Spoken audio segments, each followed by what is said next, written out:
ಕಿಶೋರ್ ಅವರೇ, ಮದುವೆಗೆ ಮುಂಚೆನೆ ಹೊರಟೋದ್ರಿ. ಎಲ್ಲಿಗೆ ಹೋದ್ರಿ, ಏನಾಯ್ತು ನಿಮಗೆ ಏನೂ ಗೊತ್ತಿಲ್ಲ. ನಿಮ್ ಬಗ್ಗೆ ನಾವೆಲ್ಲ ಎಷ್ಟು ತಲೆ ಕೆಡಿಸ್ಕೊಂಡಿದ್ವಿ ಗೊತ್ತಾ?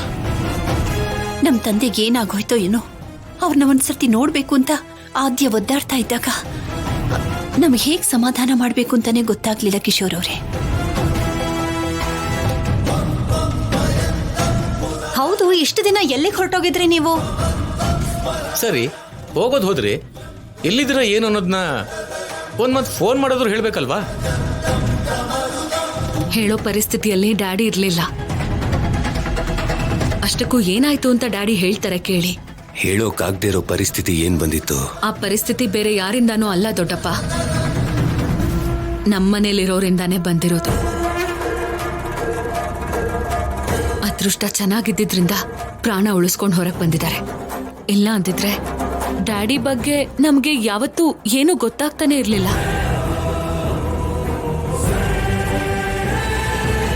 ನಮ್ಮನೆಯವರಿಂದ ಅಂತ ತೊಂದ್ರೆ ಏನಾಯ್ತಮ್ಮ? ಹೇಳಿ ಡ್ಯಾಡಿ, ಏನ್ ಯೋಚನೆ ಮಾಡ್ತಿದ್ದೀರಾ? ನಡೆದಿರೋದನ್ನ ಹೇಳಿ. ಚಾರು ಅವ್ರು ಕೊಟ್ಟಿರೋ ಒಡವೆ ನನಗೆ ಸಿಕ್ಕಿರೋದಂತೂ ನಿಜಾನೇ. ಆ ಒಡವೆ ಮೇಲೆ ನನಗೆ ಯಾಕೋ ಡೌಟ್ ಬಂದು ಅದನ್ನ ಒಡವೆ ಅಂಗಡಿಗೆ ತಗೊಂಡು ಹೋದೆ. ಅಲ್ಲಿಗೆ ತಗೊಂಡು ಹೋದ್ಮೇಲೆ ಆ ಎಲ್ಲ ಒಡವೆ ಉಮಾ ಗೋಲ್ಡ್ ಅಂತ ಹೇಳಿದ್ರು.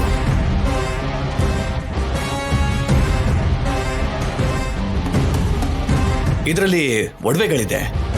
ಇದು ಒರಿಜಿನಲ್ ಡೂಪ್ಲಿಕೇಟ್ ಅನ್ನೋದನ್ನ ನೀವು ಚೆಕ್ ಮಾಡಿ ಹೇಳಬೇಕು. ಅಯ್ಯೋ, ಇದರಲ್ಲಿ ಒಂದಂದ್ರೆ ಒಂದು ಕೂಡ ಬಂಗಾರದಿಲ್ಲ, ಎಲ್ಲ ಉಮಾ ಗೋಲ್ಡು.